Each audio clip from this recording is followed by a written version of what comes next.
Welcome our in-studio guest, my friend, Mr. T.G. Sheppard. Good to see you, brother. How's the world treating It's you? always good to hang with you. God, is. we go back so far. We do. Man. Years and years and years ago. Yeah, gosh. I always love the stories and kind of love catching up with where you are. And we've been out working our tails off on the road, and I'm sure you have been too. Yes, we have. It's great now, since COVID, to be able to get back out there and see people sitting in the seats and singing the songs along with you. Man, what greater thing is that, you know? You know, I didn't realize what a big impact that was going to have on me taking that downtime. I kind of went through the denial early on when we shut down for COVID. Kept thinking we were going back. How did you adjust to it? I mean, what? Not well.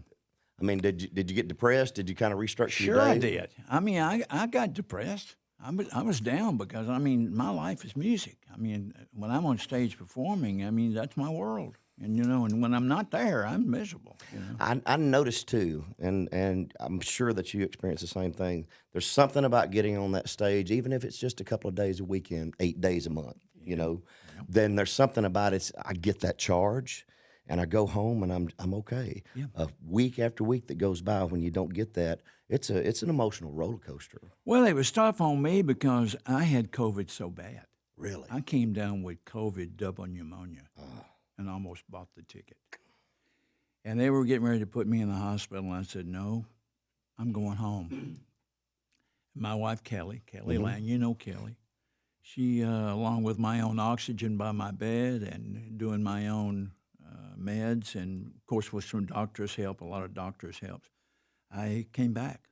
I was scared for a while there, but it was difficult. And I'm back now 99%, but there's still that 1% every now and then, and it'll always affect you a little bit. But I'm glad to be through it. I mean, I'm back glad on the we're all road. through it. And we lost several friends, didn't we? Man, have we ever? I mean, the last 2 years, and it wasn't all from COVID. If you think we lost Charlie Daniels, we lost Charlie Pride, we lost Joe Diffie, we lost Kenny Rogers, we lost John Prime.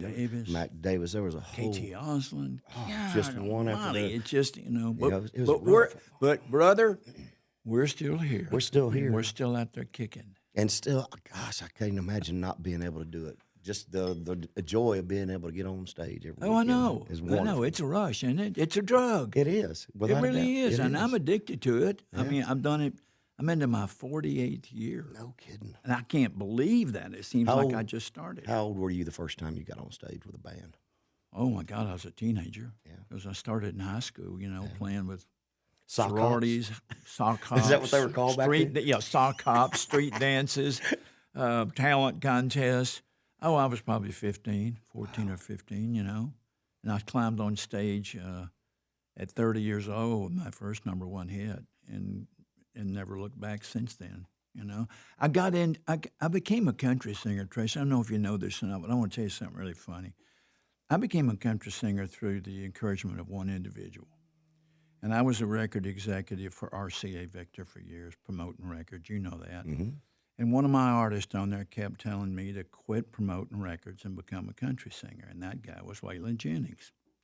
I'd be on the road with Waylon. We'd be sitting around hotel rooms or on the bus or backstage singing and harmonies and stuff. And I took his advice when I was 30 years old and cut Devil in the Bottle, and it became an instant number one for me, and I've never looked back because of Waylon. But no, I was 30 when I was on stage as a country singer, but about 15 as just a newbie. Here's T.G. Sheppard, Devil in the Bottle. Big hit for our in-studio guest, my friend, Mr. T.G. Sheppard. That's Devil in the Bottle. So, you know, a funny thing happened with that record, and of course, you know, you and I have talked before on your shows before about my friendship with this one guy in Memphis that went on to do very well. When a little background story on Devil in the Bottle, so I tell this now because you just played the song, is that I had recorded that under T.G. Sheppard, but my real name at that time was Bill Browder. At that time. At that time. One of many names he might have had. Many names that I had. And so when Bill Browder became T.G. Sheppard, my friend Elvis Presley did not know that T.G. Sheppard was Bill Browder, his friend. Or my friend. He was my friend. I remember the day I walked in the back door of Graceland, and Elvis is sitting in the jungle room with his feet propped up on the coffee table, and he looked at me and he said, "Bill," I said, yes, sir. I just come in the back door. He said, that song on the radio that I've been singing around here for the last 3 months, Devil in the Bottle, one of my favorite country songs on the radio. Why in the hell didn't you tell me you were T.G. Sheppard, Bill?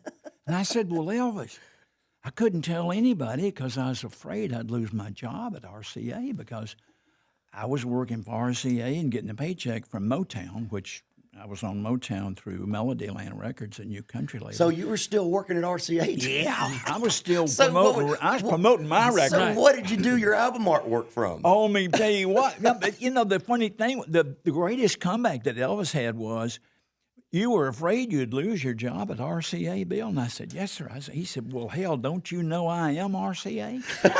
And he was RCA. You better believe it. I mean, really. Oh, yeah.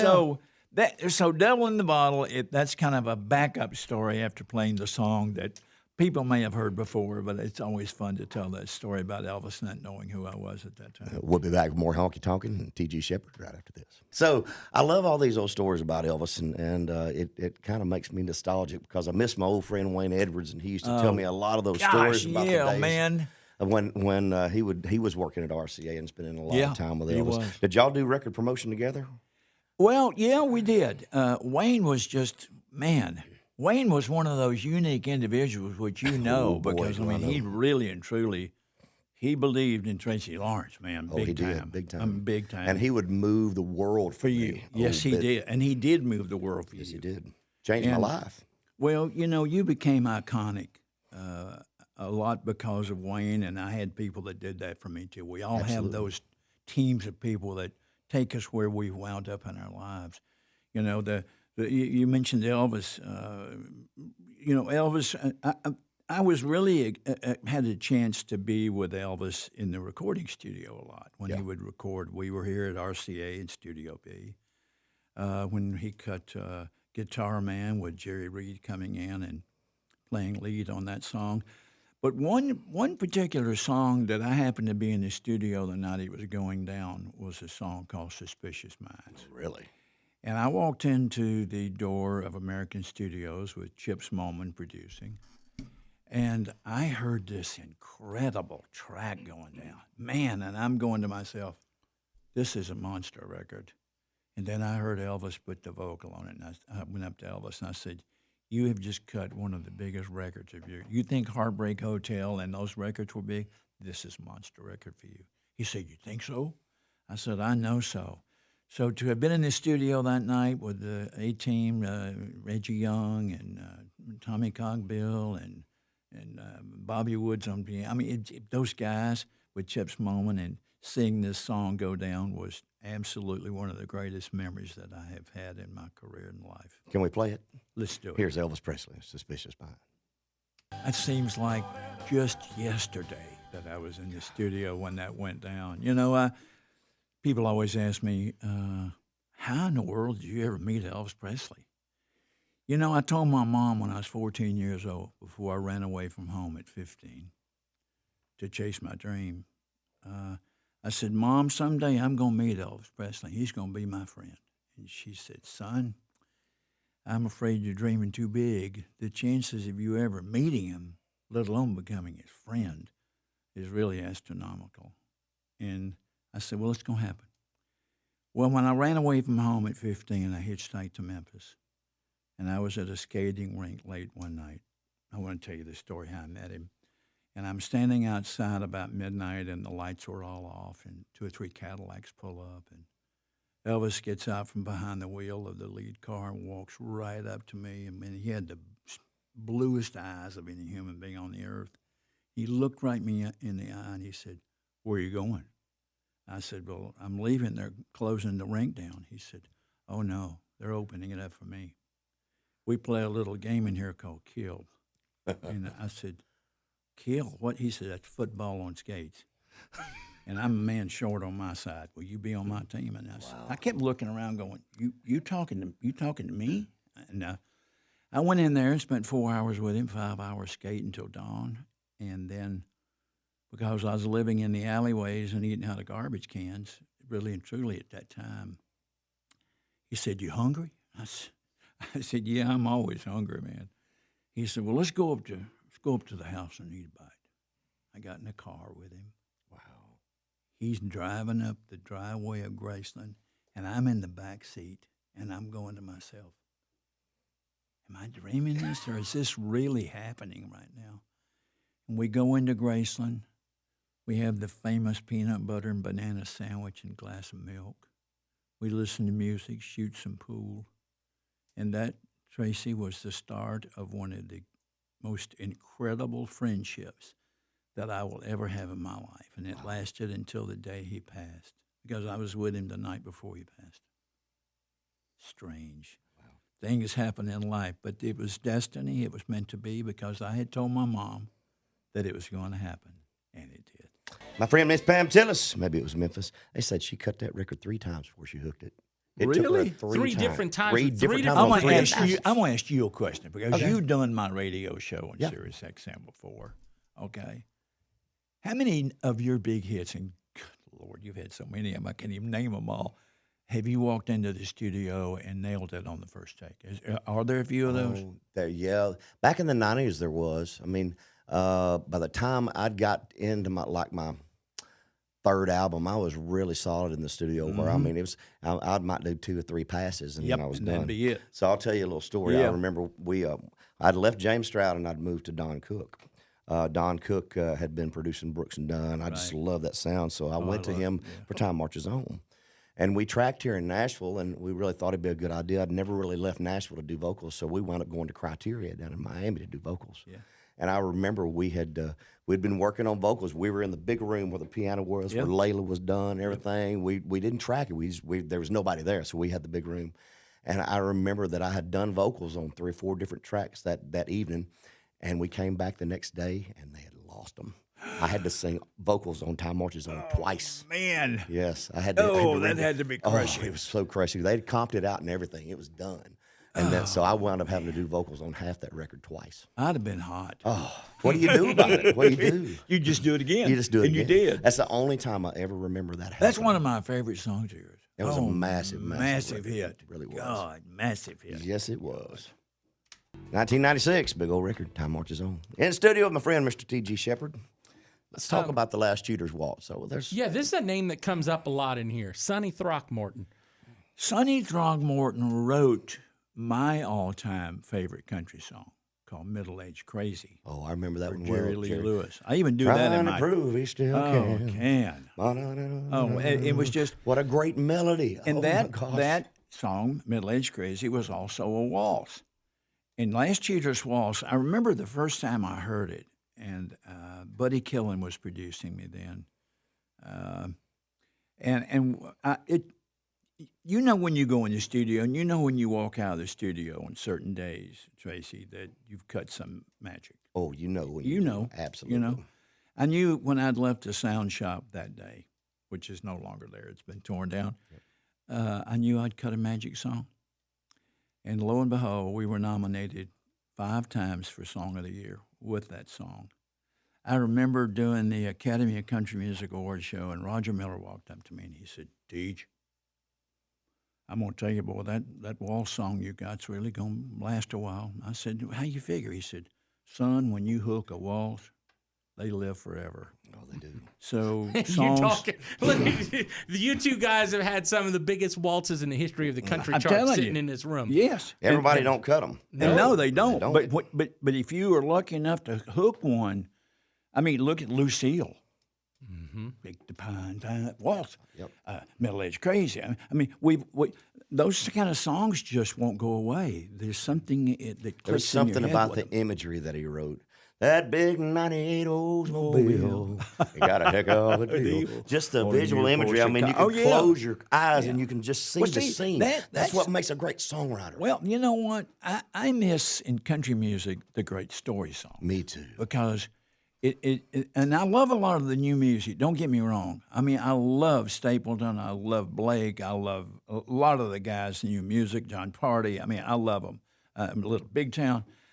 But we've gotten away from the songs of Haggard and Jones and a lot of those people that were and they told the stories. I think it's coming back, and you know it why? is coming back. The reason that I think more than anything else, I'm noticing that people are gravitating back to music of the '90s because I think there's so much instability in the country right now. I agree. People want comfort. They want music that gives them comfort. Amen. They want things that connect them with their day-to-day life. They want to feel like they have something that connects them to the songs that they're passionate about. The '90s music does that, and there are artists that are waking up that are looking to cut music like that again. I totally agree with you. I think there's a comfort that people are looking for, and they're going back to that sound of the stories. And I know me, I mean, that's my favorite kind of music. I mean, the great storytellers like Haggard and Jones and Rogers, Kenny, and there have been so many great, even Charlie Pride. And Jerry Reed. Oh, Jerry Reed. Man, you mentioned Jerry Reed. Jerry and I loved movie popcorn so much that we built our own movie theater. He called me. He called me up one day. Did you have your own butter dispensary? Yes. I bet you did. Jerry called me up. He called me up one day because when I was a promotion man, he was my artist on RCA, and I broke in with Amos Moses, and when you're hot, you're hot. First two big records. He called me up one day, and we were both living in Brentwood, and he said, "Shep, man, I'm getting tired of driving all the way into town to buy movie popcorn. Why don't we just build our own movie theater?" And I said, "Are you serious?" So we built the Brentwood Cinema 3. Did you really? We built that, and I owned that. And Chris Clark, who used to be on the news here, was a partner with us. And Jerry and I would go in the concession area and pop popcorn and sell it to our patrons that come in there to see the movies. And we loved movie pop. I still do to this day. I can sit down and have a meal off of movie popcorn. But when you mentioned Jerry Reed, that story just came to mind that we built that theater because we love popcorn so much. I think I've lived that song at least once. Well, we all have. We have all lived that song. In the music business, you hadn't lived that song. You hadn't been in the music business. Oh, my goodness. Well, and it's good to laugh. Yes, it is. So you were telling us a little bit, Jerry Reed, a story about him and Elvis off there. Tell me another Jerry Reed story. Let's don't particularly tell that. Well, you know, Jerry was just one of those funny guys, man, just very unique. The only time I was ever around him, I got to do a thing with him and Burt Reynolds and Waylon and Joe Diffie. Burt Reynolds had this little thing on TNN in the late 80s called Burt and Friends at the Round Table. I think he did about 6 shows. I remember it. It was very short-lived. Yeah. And I was there with Jerry, but Jerry, his carpal tunnel was so bad, he couldn't even play anymore. So I never got to be around. Now, I've watched a whole lot of videos of Jerry and Chet. You know, over the years, man, because I love watching good guitar players. He was a phenomenal musician. He was a phenomenal musician, but there's one thing that people really don't know about Jerry Reed. He was a phenomenal Christian. He was a strong believer. He and Buzz Cason, great music man here in Nashville, they would have their prayer groups that they would get together with on certain days of the week. And I remember Jerry toward the end. We did we played Belterra up in Indiana, the big casino up there, and Jerry was on the show, and he could hardly breathe, just barely. And I kept thinking, how in the world is he going to get through this show? Well, he had his oxygen on stage, and he would sing, and then he would turn around, and he would take a little bit of oxygen, and then he'd go right back to work. But after the show that night, the last time I ever saw him alive, I went on the bus just to see how he was doing, and he could barely talk because he was gasping for air so bad. And I knew when I walked off the bus that night that I had seen my friend Jerry Reed for the last time. Sure enough, shortly after that, he was gone. But what a guy! What a guy! And I heard the story that I guess he was in one of the local hospitals here when he passed. Yeah. That the last things he said, and this makes me I could cry, but he was such a positive person that his parting words were like, "I've done more than I ever even dreamed of in my life." Yes. And he was comfortable. He was ready to go. Oh, he was totally at peace. There was no anxiety or struggling or fighting to hold on. And he let everybody know that it was okay. Well, it was okay because he knew, being a Christian, where he was going. Absolutely. So he was fine with it. Yep. Yeah, but we left a great legacy, though. Boy, he sure did. We are Honky Tonkin in the studio with my friend Mr. T.G. Sheppard, telling stories and a few lies and laughing a whole lot. I think most of our stories are pretty truthful. I believe you they know, are. In this business, though, you will hear a lie every now and then. Or a misspoken truth. A misspoken truth is an easier way of putting it. Yeah. You know, all the guys, the legends that have come through, I have to tell you, and I've been blessed to have quite a few folks come through and sit down and chat with me over the last 8 years of this show. I think I enjoy talking with you more than anybody, just hearing the life that you've lived and the journey that you've taken. It's an amazing story. It really is. You know, I tell people this all the time, Tracy, that, you know, when I go, don't be sad, because the guy that just left has lived more than one lifetime. Oh, yeah. I have had every dream I ever had come true. And, man, I've lived a full life. That's an amazing statement to make, too. It is. Because a lot of people get trapped in situations where they just exist. And True. I never wanted to be one of those people. No. Well, you're not. You live your life. Yeah. I've always loved the fact about you. Okay, let me honk your horn a second. I have watched you and followed your rise. And I fall. Well, you know what? I love listen to you. I love the fact that you have always marched to your own drum. Oh, I do. Since I was a little bitty kid. Yes. And that, to me, my friend, is why I not only love what you do as a singer and entertainer, but I love you as a human being, because you have always marched to your own drum. And sometimes it was somebody else's drum that he stole and he wasn't supposed to be playing with, but You know, and it seems like there's been about a decade or so where the personality of artists has kind of gotten homogenized, and I blame that on the inner workings of major labels, because they don't allow the personalities of artists to shine through. And I believe somebody that gets to this level, that has the dream, that makes the sacrifices to give it everything you got to do this for a living, you've got to have a little bit of individuality. We both came along at a time in music that labels not just did an album and threw it up against the wall. They invested in the name of the artist to build that career. And it was usually over a 3-album deal or a 4-album deal. Yeah. So they invested in expanding the brand and developing the artist. And so I was fortunate to come along in that same era that you came along right after me, to where they took the time to build a career, not just have a hit album. And but now, in today's market, it's difficult to make it because it's so competitive, and it takes so much money to make it. It's single driven. I don't know how to create music like that. I go in and dedicate time and look for music and write to put a compilation of songs together and sequence them and make them work together, make them have a purpose for why they're on there. Right. And nowadays, it's a song at a time. And back in the day when we were having hits, I was getting 4 singles a year. You get an opportunity to build a body of work over 10 years that this generation doesn't have. Absolutely. And 4 singles a year back then, that was really something. We were crying. 12 weeks, you had a hit, and you'd come with another one. Yep, right after it. And man, that was an exciting time in music. So much fun. You know, you get together on chart night, Mondays, because everything was a week delayed, so everybody gathered up to see what the numbers were from the week before. Yeah, how was it in the 80s? It had to be. Was it the same thing? But the most depressing thing each week was living by that chart. You'd get up there to number 10 or 12 and lose the bullet. And boy, it was a bad week. Yeah. Man, it was a hard. Wayne Edwards didn't let that happen. No, he didn't. Then you'd get that bullet back, and if you were fortunate to go into number 1, great. But man, we came along at the magical time in country music. Yes, we really did. This was one of those massive songs from that era, and probably one of my favorites. Loved Them Everyone. Oh. Yeah.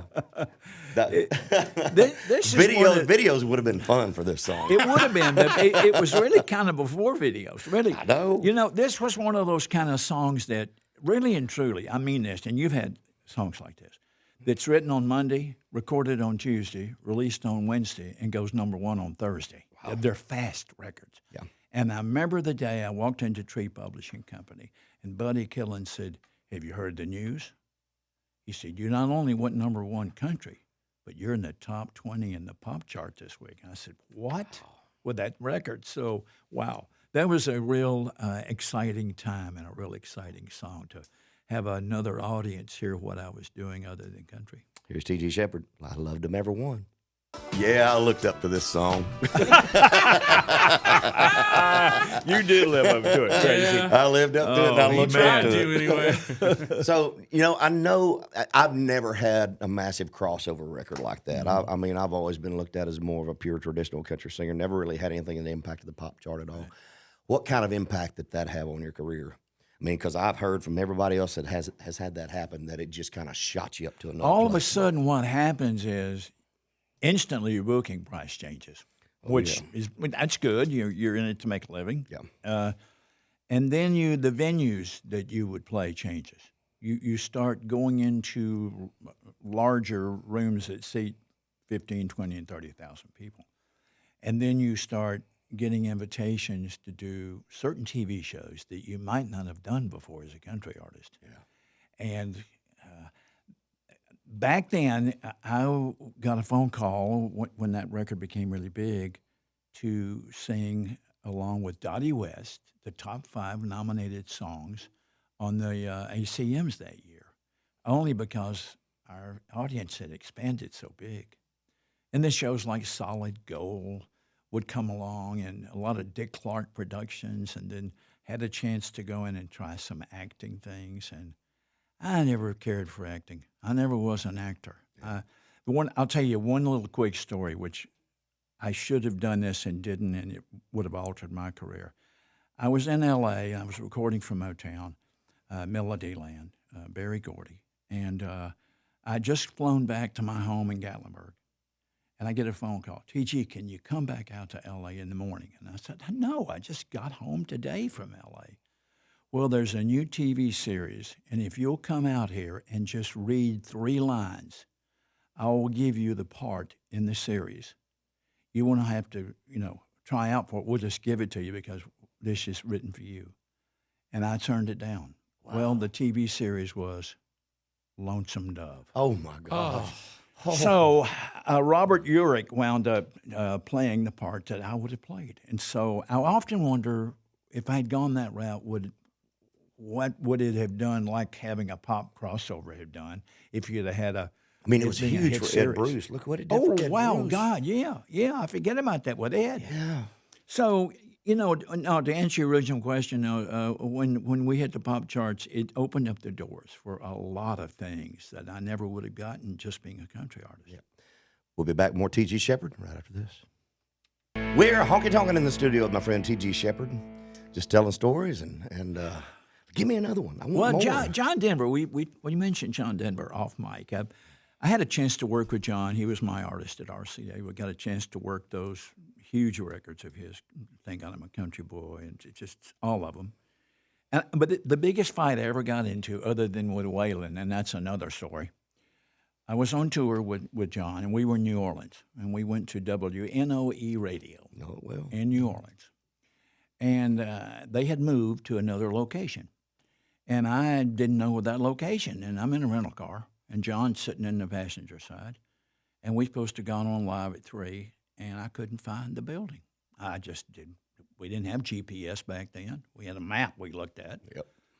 And so all of a sudden, John gets out of the car, walks around, and I roll my window down, and he said, I guess I'm just going to have to walk from here to find it because you're evidently lost and don't do your job, and you don't know where you're going. And, man, we got into the biggest argument you have ever seen on a street corner there, and people started gathering around going, isn't that John Denver? I mean, we were screaming at each other. But, it was only for a few minutes, and then we were fine because I didn't know where I was going that day. But John was it was so sad the way we lost John. He was in his own aircraft, and John had succumbed to a few demons in his life toward the end. And it was sad because to watch his rise was just overwhelming. It was just an incredible time to be able to work with him and travel with him and tour with him. I was on stage with Clay Walker the other night, and we were in West Virginia, and he started singing a cappella, Almost Heaven, and the whole place just erupted and sang it all. We just let him go. Yeah. You don't realize how big John Denver really was. He was huge. John Denver was was a very quiet guy. Yeah. Really was. And I was always amazed at John's ego because he didn't really have one. I think all he ever wanted to be was a songwriter. Yeah. Like so many artists. I can see that. Yeah. Never got caught up in the whole thing. Never got caught up into the whole showbiz thing. He loved acting, but he was one of those rare guys. And we all know, I know why he went so far is because he was so different. In studio with our friend, Mr. T.G. Sheppard. Party Time. God, what an anthem. That's like a close the bar down in at the night, you know. I mean, that's been one of those classics I get a kick out of doing shows, and we always close our shows with Party Time, and everybody sings along. It's very, I almost didn't record Party Time because I went to Tree Publishing one day, and my producer, Buddy Killen, whose name I mentioned earlier, I'd go into the vault where they had a lot of songs cataloged and stuff, and I'd dig through and try to find that magic song, you know. Yeah. And so one day I see this little bitty box, you know. Back then everything was on tape, little small reel. And I wouldn't put it on the machine, listen to it. And I ran into Buddy's office and I said, Buddy, I just found a monster song for me. I said, there's this song called Party Time. Man, we got to cut this. And we were going to record 3 days later. And he said, can't do that one. And I said, why? He said, Jerry Lee Lewis has that on hold. He loves it and he wants to record it. Well, for some reason, Jerry Lee, it didn't make the session that day when Jerry Lee was recording. And man, I ran into the studio and cut that record, written by Bruce Chanel, who wrote the song, Hey, Hey, Baby, years ago, and pop hit. And it was just an instant record, became Jukebox Record of the Year in 1981. Just wow. Still a party song to this day. Massive song. Here's T.G. Sheppard, Party Time. In studio with Mr. T.G. Sheppard, talking songs and telling stories. So, Only One You. Tell me something really good about that song. Well, Only One You was written by a pharmacist. Really? Bucky Jones at that time was a songwriter and a pharmacist, and then there were other writers on the song as well. You know, you'd always get these people come to you and go, well, I've written a song for you. I think it'd be a hit for you. You get that a lot, Stephen, today. Oh, yeah, you know? all the time. But I always try to listen, because once you have somebody walk up to you like that and say, I think I've written a hit for you, and lo and behold, it becomes a hit, you start listening to everything somebody brings you. But this was just one of those songs that we were in the studio. We talked earlier about one-take songs. We turned, the red light came on the recorder, and this song went down, and the track and the work vocal that I did with this song became the master. It just was magic. We tried to cut the song 2 or 3 more times, but it never had the magic of that first Isn't that amazing how that happens? And it is. And sometimes you can record a song so many times that you just lose it. Yeah. You're trying to improve it. But that first take became the record and became a monster hit song for me. Only One You. Here's T.G. Only One You. T.G. Sheppard in the studio with us. All right. I have a surprise. I have a little something. This I found in a record store, had never been opened, still had the plastic seal. God, that's probably worth it. $2. Oh, look at that. T.G. Sheppard. Slow burn on vinyl. Mercy. I could never wear an outfit like that. I get spaghetti sauce all over it. It's all white. He's wearing an all white You're outfit. so true. I do that now. Oh, my gosh. That is so good. So I think we should play it off the record if that's all right with y'all. The warmth of an analog vinyl, there's nothing that can ever compare to it. And vinyl's coming back. Oh, it is. So big. It really is. There's a lot of people that are getting into it because they're buying the hi-fi system so they can listen, because you just don't get the full spectrum of sound in those little earbuds. I love the convenience of it. We're all spoiled to it. You got the whole catalog in the palm of your hand, but it's just not the same. It's not the same. Never will be. Nope. Never will be. Big thanks to all our friends at Pickle Jar for helping us out. You know, you can go to Pickle Jar, download the app, and be able to donate money to your favorite artists when you're sitting there watching them play live at venues. You can keep up and track all the artists that are in town wherever you're at. Tell them what else they can do there. TG, when you were playing coming up, didn't you have like a pickle jar on the stage to pass around for tips? I had a bucket. I had a tip bucket. I wanted a big bucket. It turns out bucket was not a good name for an app, so they went with pickle jar. But if you want to find out more about live music that's coming to town and who's playing, and if you're a content creator especially, go and get the Pickle Jar app. Just download Pickle Jar Live at the Apple Store or on Google Play. There you go. Texas Tornado. In studio with my friend T.G. Sheppard, and I do love you, Patrick. You're giving me a hard time off the air, but I'm Absolutely. I'm pulling my weight in here. Because you deserve it. It's good. You know, hey, it's worse on the road. You want to get a hard time, a dose of it, come back and get on the bus. I rode on the bus a couple of times. I've learned my lesson. Yeah. So you told us there was a story behind this song, I Want to Live Like Elvis. If anyone knows what it was like to be Elvis or be right next to Elvis, I mean, you know better than anybody left. Well, yeah, I hadn't done a country solo album in 22 years. I quit recording because I felt I couldn't decide where I fit in country music because it's been going through so many different changes. And my wife, Kelly, she said, why don't you just go find the greatest songs you can find, and the songs will take you where you're supposed to go. Good advice. So I went back in the studio with Buddy Hyde, great musician who used to be in the group Toto. Yeah. And we cut an album called Midnight in Memphis. And Barry Gibb wrote me the lead song, which I titled the album Midnight in Memphis. He wrote the song. He said, I've written a song for your album, and if you don't record it, it goes in the trash. No one will ever record it. It's written for you. So that kind of was the start of the album, but we were finishing up the album, and another song came along. We'd already finished the album. We were in the studio one day, and Chip Davis, who was backup singer with Alabama, great singer-songwriter, he said, TG, I hate that you have finished your album because there's a song that I should have pitched you for this album, and nobody can record it but you because it's about Elvis. It's about Elvis's life. And you were there, and you lived every line of this song. And I said, let me hear it. Wow. I heard this song, and I said, you're right. I'm going to hold the album up. I'm going in and cut this song. And this song, really and truly, is a comical way of looking at Elvis's life. And it has become my theme song of my radio show on Sirius XM on Elvis Radio every Friday. A song called I Want to Live Like Elvis. Wow. New material off T.G. Sheppard's album that's called I Want to Live Like Elvis. So many great stories come from all that stuff. What do you think Elvis would have thought about the format today? Elvis was all over the place. Yeah. So he would have been fine with all this. He would have been fine with everything. Elvis was one of those rare individuals that could record anything. He could record the phone book and make a hit out of it or make it sound great. But his really big love was gospel music. Yeah.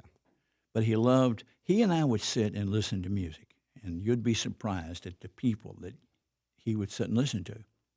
We would sit down late at night, and he would put on Roger Whittaker, The Last Farewell, a song called The Last Farewell, and tears would come in his eyes. He would put on the Ink Spots. He went back to those rockabilly years of when he was just first starting out. Did he like the British bands? Did he like Yes. He loved the Beatles, and the Beatles loved him. Oh, my gosh. Did he like Zeppelin? Yes, he did like Zeppelin. The greatest line I ever heard came from a Beatle about Elvis. It was John Lennon when he said, before Elvis, there was nothing.